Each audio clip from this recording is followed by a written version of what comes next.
Okay, so we will start the session. Good evening, everyone. Yesterday we were, talking about, we were talking about the introduction or the brief overview of storytelling in India. We had also looked at, how the tradition of storytelling started. We had looked at, different things, but in very small sections. So today we will start with the various, storytelling forms from North, South, and Northeast India. Now, again, like I had said, it is not possible to cover everything in 1 hour because storytelling is a very vast domain. But still, I'll make sure that I'm at least touching upon the various storytelling forms along with, tribal literature as well. So I will be quickly sharing my screen so that we can begin. So just give me a minute.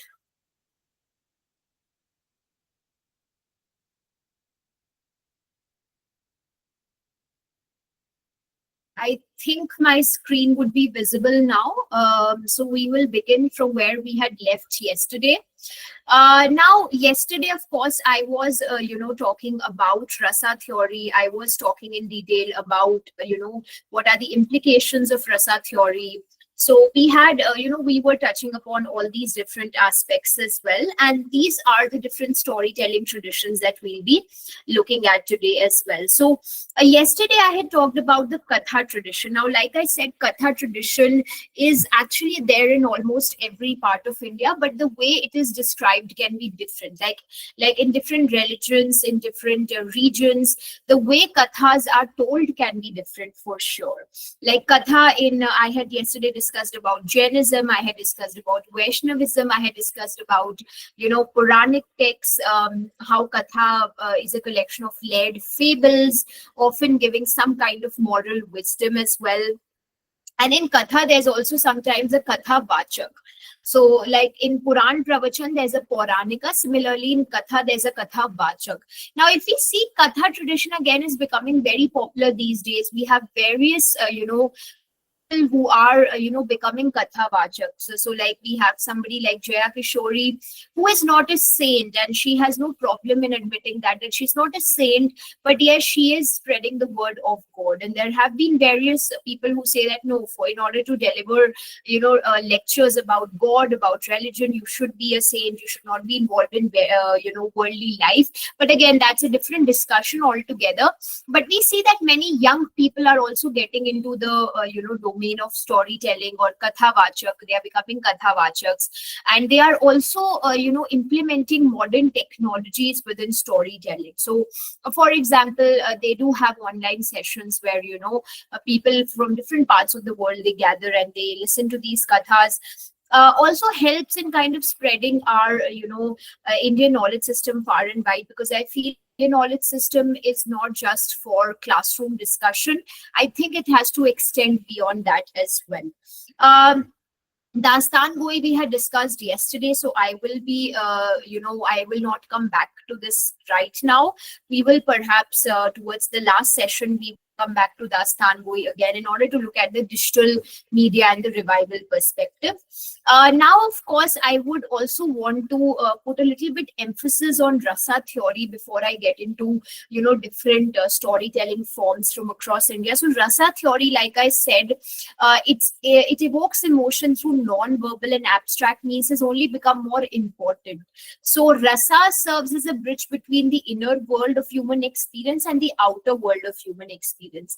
Now, this is something that I had discussed last time as well, and I would like to take an example of Abhijana Shakuntalam, written by Kalidas. So whenever we give example of rasa theory, I think Kalidas's play, and the romance between, Dushyant and Shakuntala becomes almost, a very, very, clear example of Shringar Ras, of the emotion of romance, of love.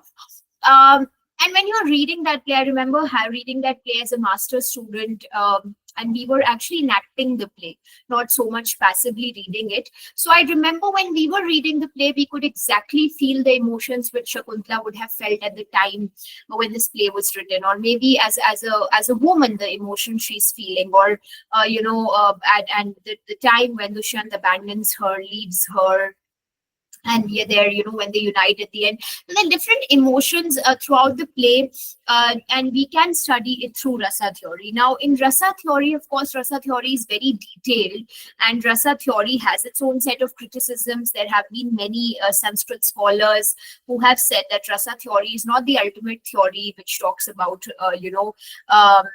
poetic achievement, or which talks about entirely about theatrical developments. But yes, for the time and for the period when it was written, it was definitely a path-breaking work, so to speak.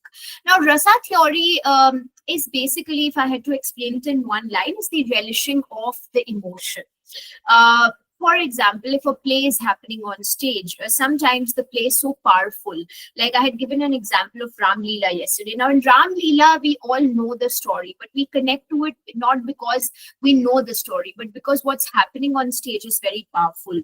And we still wait for the time when Lord Ram will finally kill Ravan and the story will end. But we all know the end also. It's almost like we have seen the end repeating itself various times, but we still want to go and see it. So that is what rasa theory does for us. Now, coming to, I have taken this example from Bollywood films. Why Bollywood films? Because I think Bollywood films, not that Western cinema does not have a lot of, relishing of emotions, but I feel Bollywood films generally, especially in the 2000s, were all about, larger than life characters. I think somebody who's on,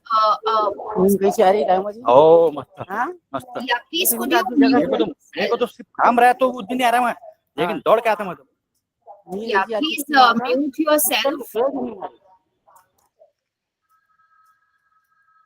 Okay, so now there are films like DDLJ, there are films like Lagan that evoke a complex emotional landscape.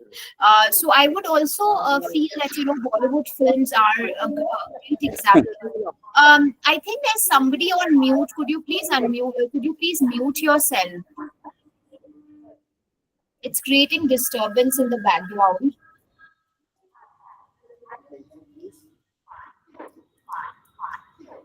Please, could you mute yourself?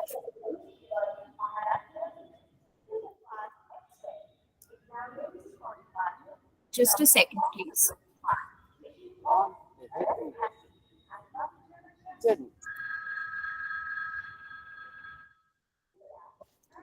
I think there's somebody who has unmuted. Could you please mute yourself?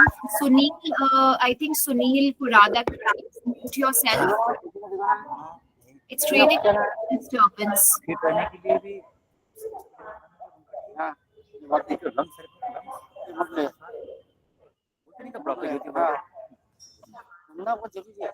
Sir, please mute yourself. It's creating a lot of disturbance for me to in.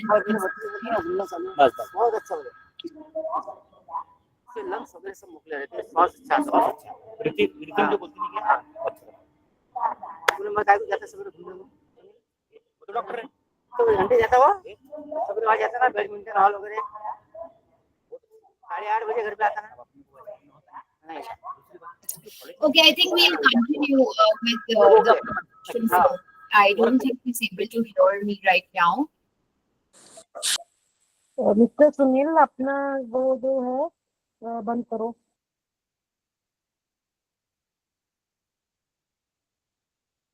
Okay, so now coming to the discussion of films, I was talking about Bollywood films in particular because Bollywood films are larger than life. The entire ethos of Bollywood films is larger than life. Hence, I'm taking an example of Bollywood films.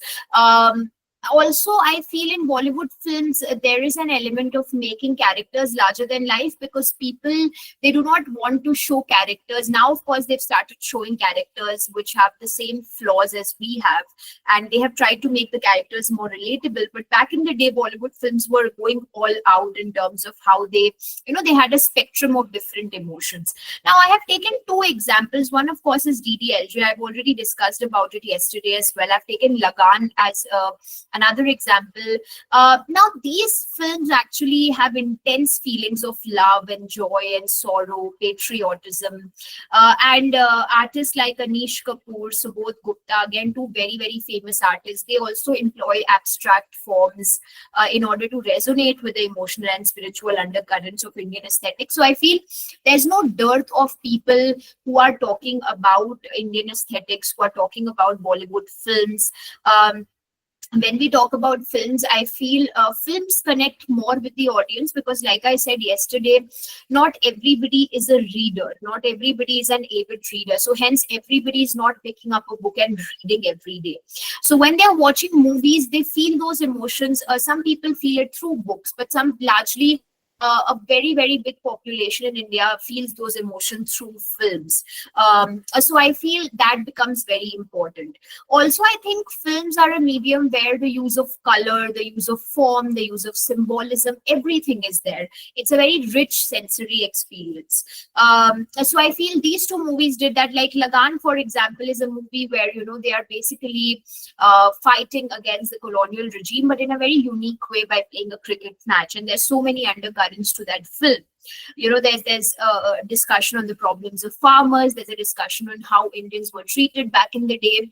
So I think there's so much happening in just one movie, and there's also song and dance happening. So there's everything happening just in those 2-3 hours. And when you're in that theater, you are getting a sense of visual pleasure. You are relishing the rasas which the artist wants you to relish, and that is that is why we say that rasa is almost a swadat. A swadat means, it's a Sanskrit word meaning something which can be tasted. And Bharat Muni talks about 8 primary rasas.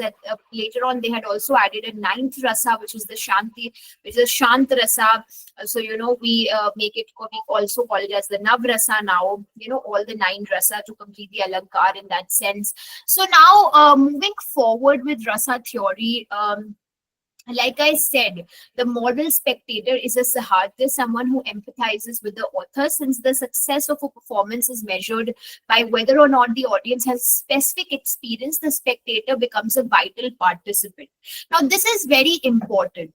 Rasa theory is not important because it's talking about the greatness of artistic expression. It is important because it's also talking about how the spectator is also as much a part of a performance as is the person who's doing it. Like, for example, when a dance performance happens, so it's not just the dancer who's dancing on stage, it's the audience who's probably cheering in, who's watching. And so the audience itself, and that's why sometimes even during a dance performance, if it's a Bharatnatyam performance, people start crying in the audience. Why? Because it's so powerful. So similarly for a movie, like recently we have seen that there was this movie, Sayyara. People who have seen it were very popular among the younger generation. People are crying, people are, almost fainting. Some people are saying it's a publicity stunt, but whatever it is, I feel that it is not because they have created something which is extraordinary. They have created something which is probably, resonating with the audience, and the audience is becoming an active participant in the movie. So I think that is one of the reasons. Secondly, I also feel that when a play is performed, rasa becomes more powerful in a play. Like when you watch a play happening, you can relate with each and every character. So these are the different elements of rasa theory. Rasa theory, again, like I said, it calls the human soul bhava jagat, the world of emotions. So our soul in itself is a world of emotions. The actor acts as the bearer, media, and connector of the emotions to the character. So the emotions of the character are spread through the actor to spectators. The emotions are embodied and translated from one person to many. So the actor feels the emotions, then they get translated to the spectators. Then the spectators tell the story to other people, and so this becomes a cycle of relishing the rasa. But bhav jagat is again a very powerful word, because I think if it was not for our soul, we would not be able to connect with so many stories that we hear around us every day. Now, again, coming to the main part. Now, this is not a part where I'll discuss rasa theory. Rasa theory, I will take up again in detail when. So I'll be talking about Vibhav, Vibhav, Vyabhichari Bhav, Sthai Bhav, Satvik Bhav. I'll be discussing about all the bhavas, all the rasas in detail. But that's for the session on Indian literary theory, introduction to Indian literary theory. Right now, what we're going to focus at is the classical and religious storytelling. Now, here itself, I have also included some dance dramas as well, though we have a separate session on that, but still I feel that it's important to also talk about some of them as well. So now Kathak. Now in Kathak is again a major North Indian classical dance form. Kathak is said to be originating from nomadic bards called Kathakars. So Kathakars and Kathakali is very different. Kathak is a very different dance form. Kathakali is a very different dance form. Kathak originates from Kathakars. So Kathakars were these nomadic bards who would go from one place to the other performing some kind of dance. And they would perform, tales of Krishna. Through intricate footwork, through graceful gestures and facial expressions. Now, this Guru Shishya Parampara, teacher-disciple tradition, is how this tradition is passed down orally. Where now for Kathak, with Kathak, it's not just the dance form that you're learning. So Kathak has many levels, many gharanas, many different. Now, if you come to Lucknow, Lucknow has a different gharana of Kathak. Somewhere in Rajasthan, there'll be a different gharana of Kathak. So Kathak has different gharanas. And hence, when you learn Kathak, you have to choose a gharana under which you become a disciple. And then within that gharana, you have to, I think, because I have been trained as a classical dancer for some time, though I have not completed my levels, but I can say that initially, if you do not complete all the schools of Kathak, you do not qualify to be a shishya as such. So you do not become a master, Kathakar as they call it. But of course, Kathak again changed over a period of time. Earlier, it was mostly about stories of Krishna. They would dance and sing the tales of Krishna. But again, with time, it changed. Now, of course, Kathak is done on very much contemporary songs, Indo-fusion songs. Variety of Kathak forms are there now. But originally, the idea was to actually incorporate dance and music into one storytelling form, so which became Kathak. Now, coming to Katha and Pravachan, like I said, Katha, I've already discussed. Pravachan is again mostly related to religious storytelling, where there's a priest or a narrator known as Kathavachak or Vyas. So, there are many priests who call themselves Vyas. And Vyas means the person who narrates the Katha. And they recite stories from Puranas and Ramayana. Now, again, like I said, these stories are known to most people. People who have a sense, who have read Indian scriptures, they know the stories. But what do? They again tell the same stories. And you listen to it again. Why? Because, it's not for just listening to it, for the experience. So storytelling is more about experience. It's not about learning. It's not about, increasing your intellectual capacity. It's more about the experience that you're sitting there with 50 people and everybody's crying by listening to something which Lord Krishna had done, or something which God had done, or some kind of, event which had happened. So, everybody has tears in their eyes, and that's the part of storytelling. So that's what Katha and Pravachan, both are forms of storytelling, largely where religious storytelling takes the front, and other forms of storytelling can also be told. Now, of course, there are a lot of Kathavachaks who include real life examples into their storytelling. They have changed the format of storytelling, but largely it's one person who sits in the center and others surround him or her, and they listen to the stories which are being told. Now we have something called as Hari Katha. Now, Hari Katha, of course, Hari comes from, Lord Vishnu.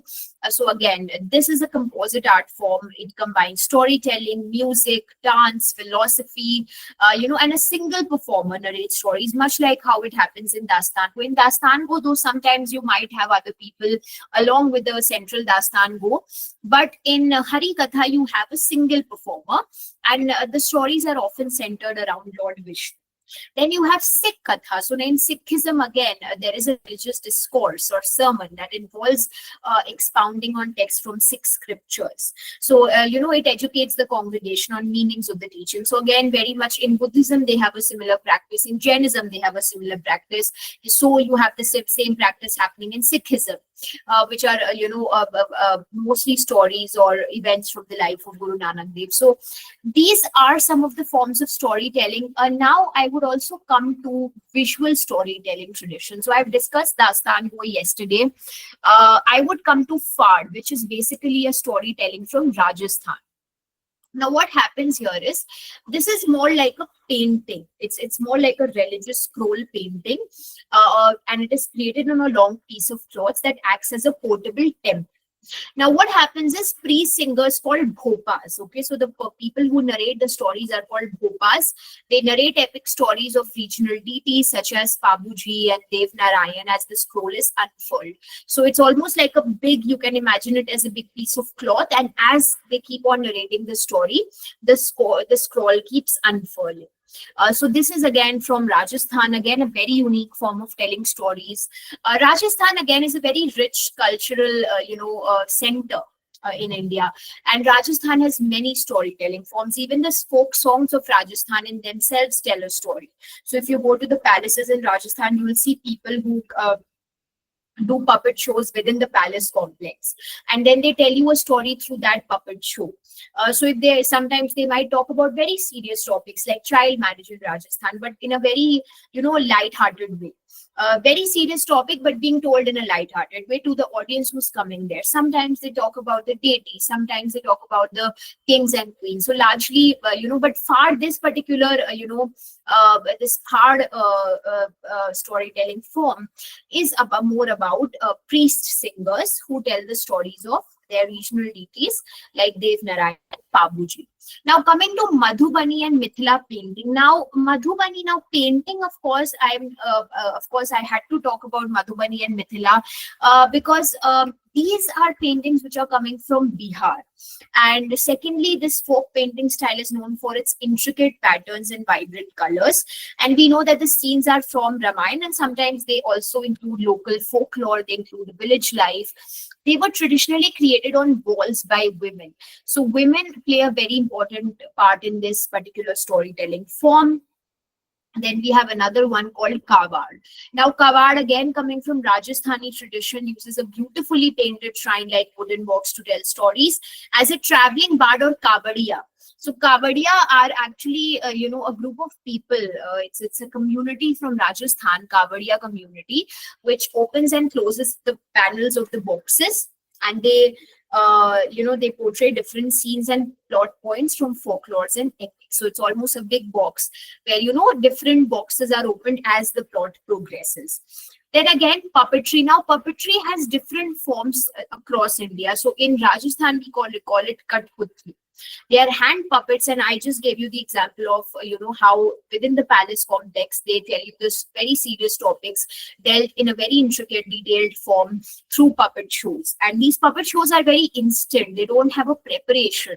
The stories are almost registered in their minds because they've done it so many times, and they do it along with music. So they have dhol, they have they have drums. So they do it along with music in a very, very entertaining format. Then we have something called as Ankata. Now, Ankata is again coming from Garhwal Himalayan region. Now, like I said, storytelling is more about, elders telling stories. So here also elders and youth, they gather around bonfires, and knowledge and wisdom are passed through storytelling, riddles and puzzles. So Ankata is again, they tell about their folklores, they tell about their, knowledge and wisdom. This also reminds me of a movie which I think became very popular, which is Stree. So Stree became very popular, and the story is nothing but a simple folklore coming from the northern part of India, where they say that a woman, comes for the men of the village at night. So they paint, they paint these lines on the wall saying that don't come today, come tomorrow. And hence, when she reads those lines, she goes back. So a very, it might sound very silly on the surface, but this is again a very, very, popular folk tale. And sometimes it's also giving a message of how women themselves are very empowered, and it's not the women who the women, this person is coming for. It's actually the men of the town, people who are not being, who are not having a good, behavior, or who are not very,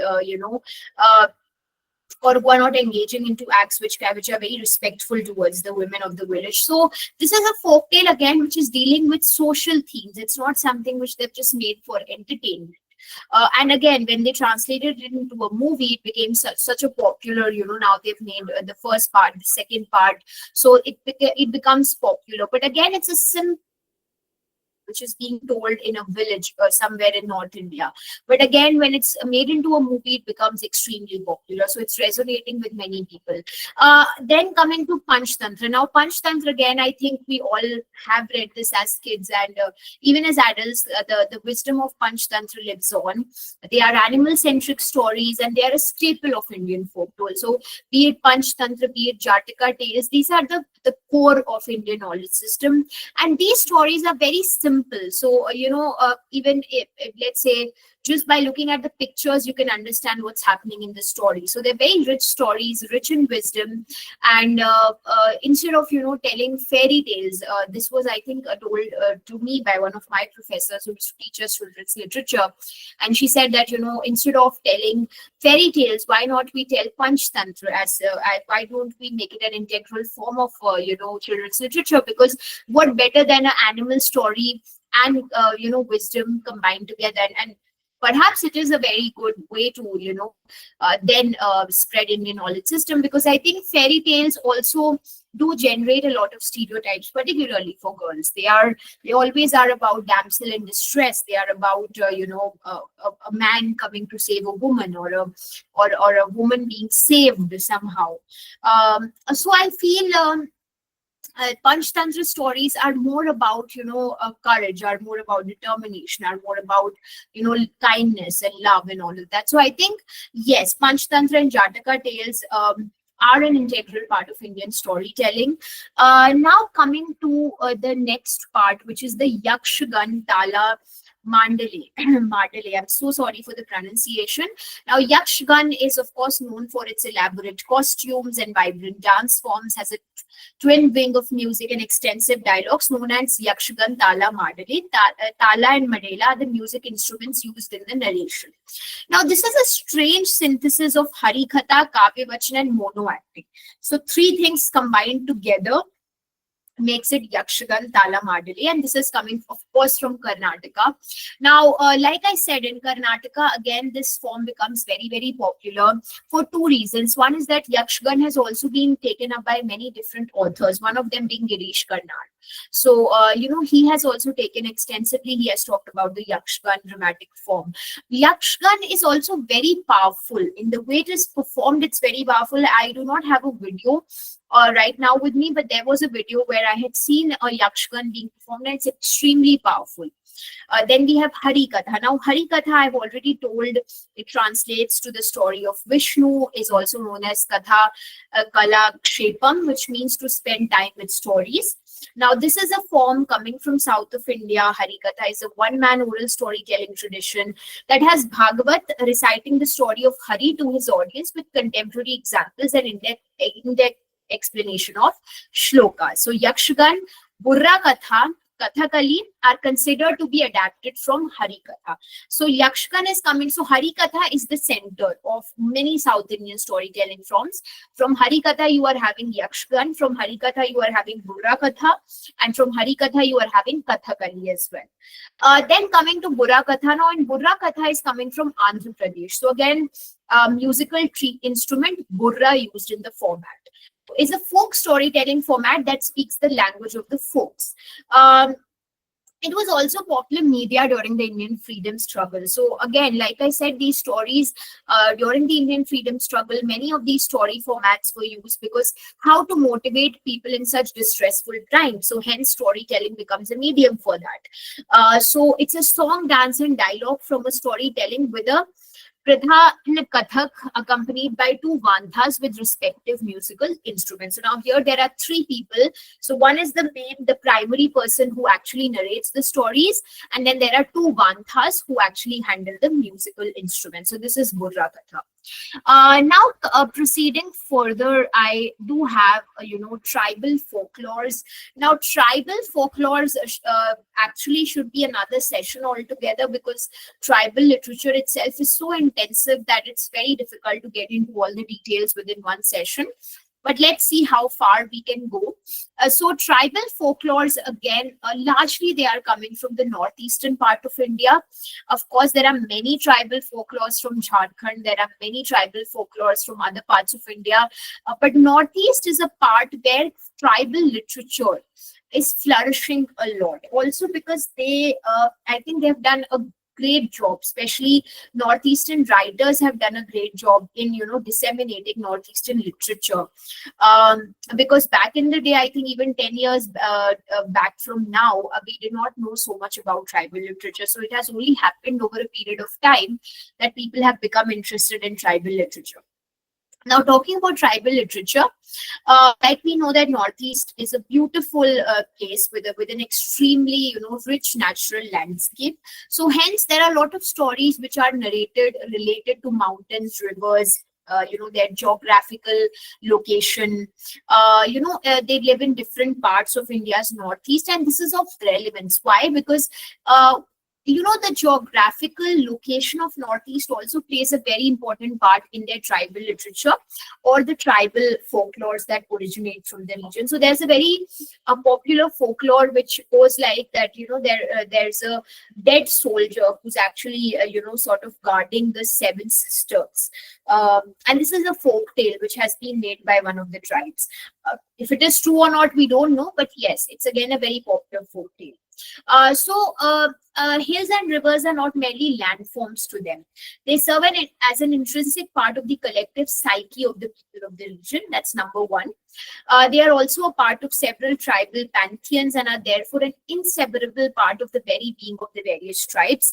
So Rekha Shang Pilang, I think she's the one who has done some research on this topic, and she says that the supernatural connotations of forest have occupied an important place in Khasi literature, Khasi legends and folktales, and the life and culture of the people as a whole. The sacred character of the forest finds expression in the customary practice of preserving sacred groves known as Lok and Tang, which are held with high esteem even today. So there are these sacred groves, Lok and Tang, which are held in high esteem even today. So there are people, there are forests, there is the supernatural, there is the landforms. There's so much in Northeast that, like I said, one session, even 10 minutes are very less, because I feel that it's an entire different literature in itself. So tribal literature, I also feel that these folk tales have a very important part to play in the preservation of their local languages, because there are many Northeastern languages that are nearing extinction. And once a language becomes extinct, it becomes very difficult to, revive the language altogether. So I think there has to be some way in which these folk tales can be preserved. I know that there are many writers who are trying to incorporate these folk tales in their mainstream storytelling. But yes, there's a very, very long way to go for sure. Now coming to, of course, there are Khasi folk tales. So there are two very important tribes, Garo and Khasi. So Khasi folk tales about two hills. Now this is what I was coming to, identified as brothers. And two rivers identified as sisters are very popular. The hills named Yulung Kilang and Yulung Simpur were believed to be the dwelling places of two powerful mountain spirits who were brothers, and they were embodied with human qualities. Kilang was supposed to be very aggressive. So there was one who was very aggressive. The other one had a very calm and gentle disposition.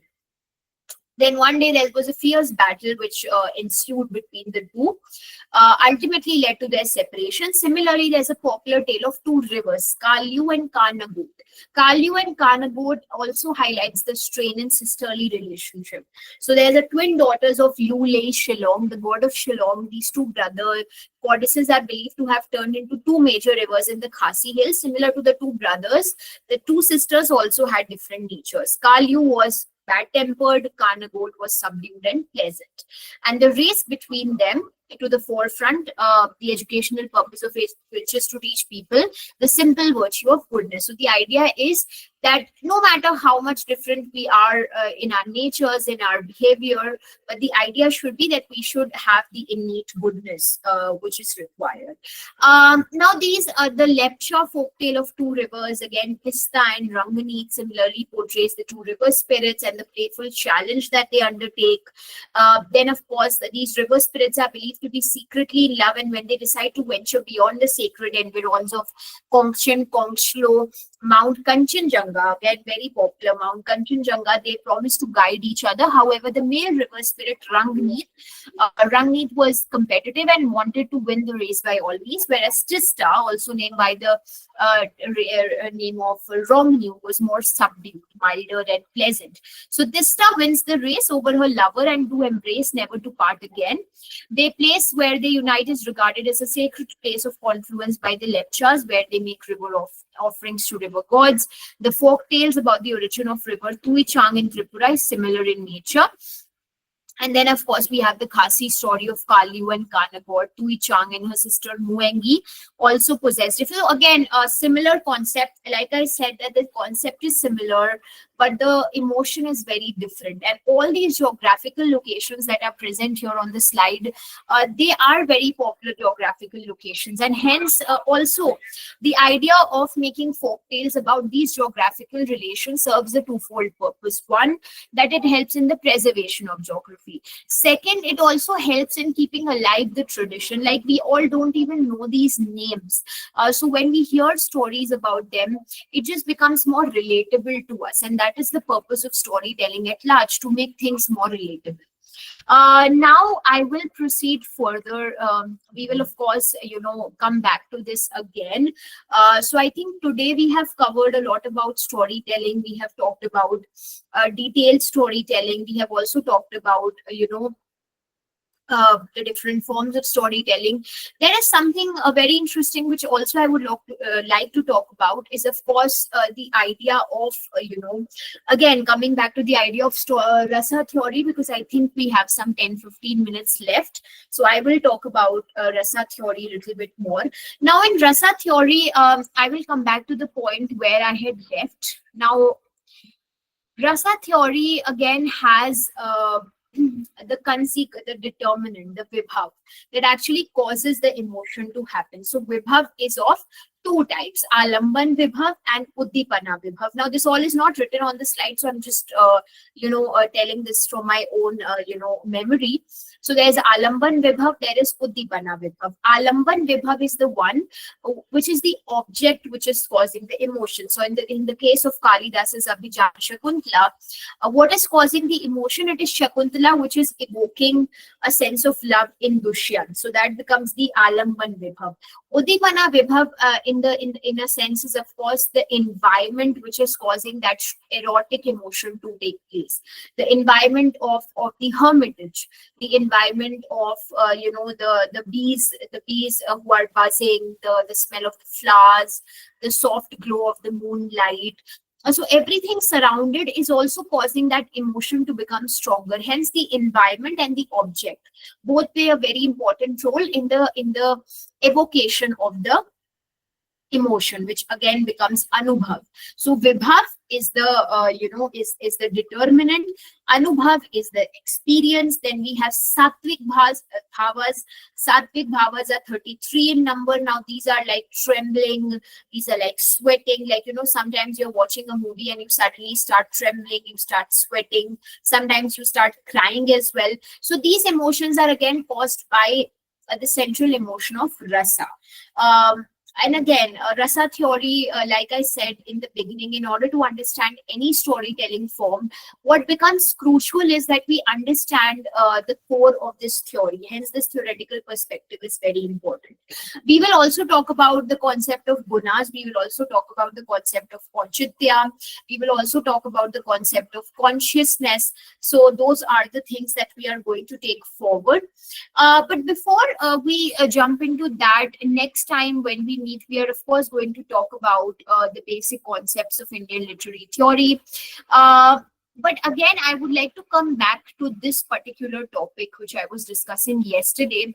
This is, of course, the topic of our last session, which is digital media as a vehicle for revival of storytelling.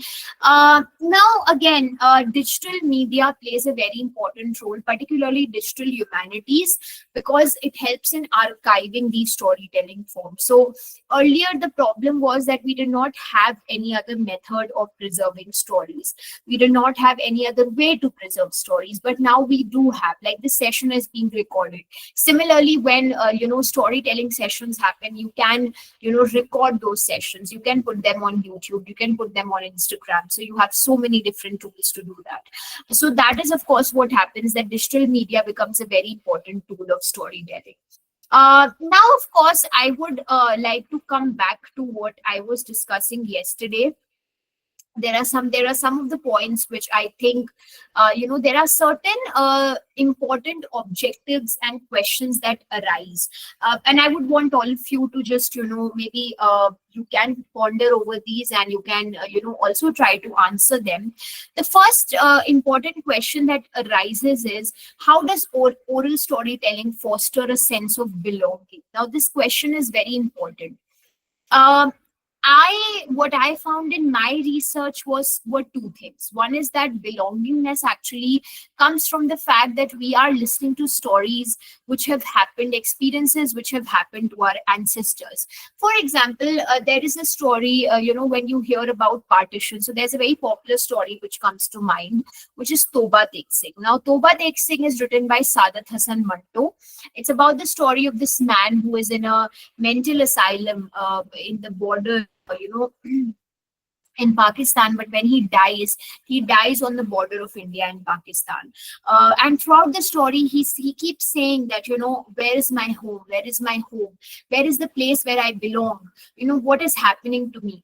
And I remember we had done this as a play. We had adapted the story as a play. And in that play, we had, we could feel every single emotion that Toba Tek Singh is feeling. Because there is no sense of belonging. The partition has happened and now people are torn between two countries. So hence storytelling fosters a sense of belonging. And secondly, I also feel that characters, when we read about experiences from the West, I'm not saying that they are not relatable, but yes, they are not as relatable as our own stories. Like I said, that probably we can relate more to a story which is rooted in Indian experience rather than a story which is more towards the Western concept or towards the Western way of thinking. Because again, like I said, we were a colonized country. So our cultural fabric needs to evolve a lot before we can establish an identity which is completely our own. Still, we have nuances which are coming from the Western context. Even in the Western context, I feel they are now trying to revive a lot of storytelling forms. Like Angela Carter was somebody who, who turned the fairy tales upside down altogether, so that the damsel was no longer in distress. The damsel was taking charge of her life. So they are again turning that, again, stories of Edgar Allan Poe. They are popular to date. Even, when you read a story by Edgar Allan Poe, you have so many questions in your mind. Who was the villain? Who was the ghost? What was exactly happening? So many questions are there, and now they are being adapted into movies and TV shows. But the central idea remains that these stories foster in us some or the other kind of emotion. Second question, which I think again is very important to answer, is how does it serve as the vehicle for exchanging folklore from generation to generation? I think this is a pretty generic question. It does help in preserving storytelling, folklore from generation to generation, because like I said, I have been told the same story of Ramayana and Mahabharata. Then my parents have been told the same story. My brother has been told the same story. The next generation will be told the same story. So hence it is passing from generation to generation. It's a cyclical effect, and then nobody breaks the cycle. So everybody is telling the story from one community to the other. Then again, Harikatha and Dastan Goi. Now, Harikatha and Dastan Goi, they are preserving the identities of storyteller communities. Why? Because now, like I said, that the different storytelling forms that we have discussed, be it Yakshagan, be it Harikatha, be it the Phad storytelling form from Rajasthan. Now, these storytelling forms were on the verge of extinction, but now, with Indian knowledge system again gaining so much popularity, these people are getting work. These people are getting an identity of their own, which was lost somewhere, in the way. Then coming to how has digital media helped? Now, digital media has helped in various. From the very basic, digital media has helped in documentation. That's number one. Now we can document these stories. We can document these experiences. In fact, people have actually made full-length documentary movies based on storytelling formats. Then we have a short film format as well. So one thing which can be done is that maybe short stories can be taken and they can be made into short films. That can be a very interesting form of digital revival. Another digital revival format can be perhaps, like I gave you the examples yesterday of how there are people who have made entire softwares about experiences. So experiential learning can be done. So people can make softwares, people can make archives. In fact, there are a lot of people who are working on the Panchtantra online project. So that, of course, is happening. So I feel that it has to solve a twofold purpose. It has to solve a larger purpose. That is the entire idea of storytelling, that it should be able to solve a larger purpose of, community bonding. It should be able to solve a larger purpose of, storytelling. It should be able to solve a larger purpose of, fostering a sense of togetherness among people. So these are some important questions which I would like all of you to ponder over, and I do have another thing which, because we have time, I would like to also, tell you about one more thing. So I'll stop sharing my screen for a minute, and I will be, I will be coming and showing you a website which has actually helped in the, a revival of the Dastan Go form of storytelling. So I would just take you through the website and just show it how people are actually doing this and how this has become a very important form of storytelling. So please allow me a minute while I share my screen. Okay, so this is actually the website. This is how it looks. This is called the Rediscovered Art of Storytelling. So when you go on the website, they have all these pictorial representations over here. Here they have given you the entire, history of Dastan Go. They have given you the entire history of Dastan Go. This is actually a video which I would like to play. I'm not sure if it would be properly visible, but if the audio is audible, then that would be great. So I'll just try to play this. We still have time, so you can watch the video and you can, experience it firsthand as to how this entire storytelling format works. And it would also be, only fair enough if we do have some kind of visual representation. So here's the video. बड़ी मदारत से मुस्कुरा रहा था, ऐसी बहादुरी, ऐसी दरियादिली, ऐसी फैयाजी न तारीख इंसानी ने उसके पहले कभी देखी थी, न उसके बाद कभी देखेगी, कि अपने ही दुश्मन को अपना सबसे बड़ा हथियार युद्धान में पेश कर दिया। आसमान के तमाम देवता जमा हुए, उस पर फूलों की बारिश करते थे, उसकी जय। Okay, so this, this was performed at the India Habitat Center. And these are the various reviews which people have given. So, you have people from the Wall Street Journal talking about it. Then they have also given a comprehensive list of the recent shows that they have done. So you have Dastan-e-Amir Hamza, Dastan Amar Ayar, or Mehtab Jaduki, Dastan-e, Karna's Mahabharat. So like Mahabharat again is coming over here. So they have stories from different genres, and it's a very, very rich tradition. So this is number one. And again, you have the Dastans, you have writings by Mahmood Farooqi. So you can go and check out this website. It is in itself, an example of how a storytelling form can be preserved in such a comprehensive way by having everything at a glance. I would also like to take an example of the Panchtantra online project over here, so that you all can get first-hand experience of the same. So please allow me a minute. Okay. So I think this was the project. I'm not sure if they have removed it, but yes, there was actually a project. This is all in Kannada, so I don't think that there's an option. Okay, I think there's an option for English translation. So there is, of course, I think they have actually removed the Panchtantra online project. But if I do get it, I will definitely share the link if I'm able to find it myself. I will be sharing the link with the organizers. I have a couple of research papers that I have also, come across while I was doing a paper on this topic. So I will be sharing the research papers as well. PPT, I don't think the organizers allow. So I'll definitely be sharing some kind of research papers, which you can, read for a further understanding of Indian storytelling. So I think with this, we come to the end of today's session. I would like to open the floor for questions now. So I think we have around 6-7 minutes, which can be utilized for questions. So now I'm open to questions. You can either put it in the chat box, or you can, I will stop presenting now. Yeah, so you can put the questions in the chat box, or you can unmute yourself and speak if there are any questions.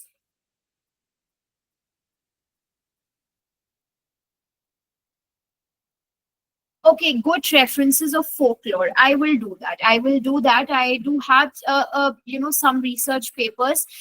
Yes, there's a lot of material available on Northeastern folklore, so I would be sharing that as well. Any other questions?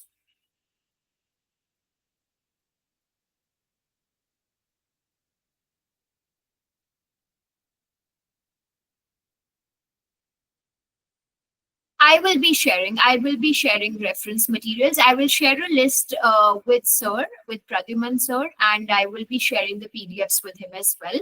So they can be mailed, later on to the, audience. And I can also probably share my official mail ID. If that's possible. After a talk with sir, I will see if I can share my mail ID, then you can write your questions to me as well. Otherwise, there's a lot of material that I have collected, so that will definitely be shared.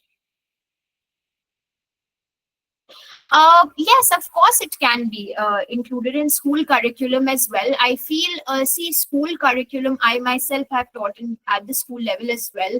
So what I feel that at the school level, instead of teaching stories from, because when we are teaching stories, we often find that there's very, very less, coverage given to, and this I'm talking about a CBSE run school. So there's very less coverage given to actually stories from the Indian tradition.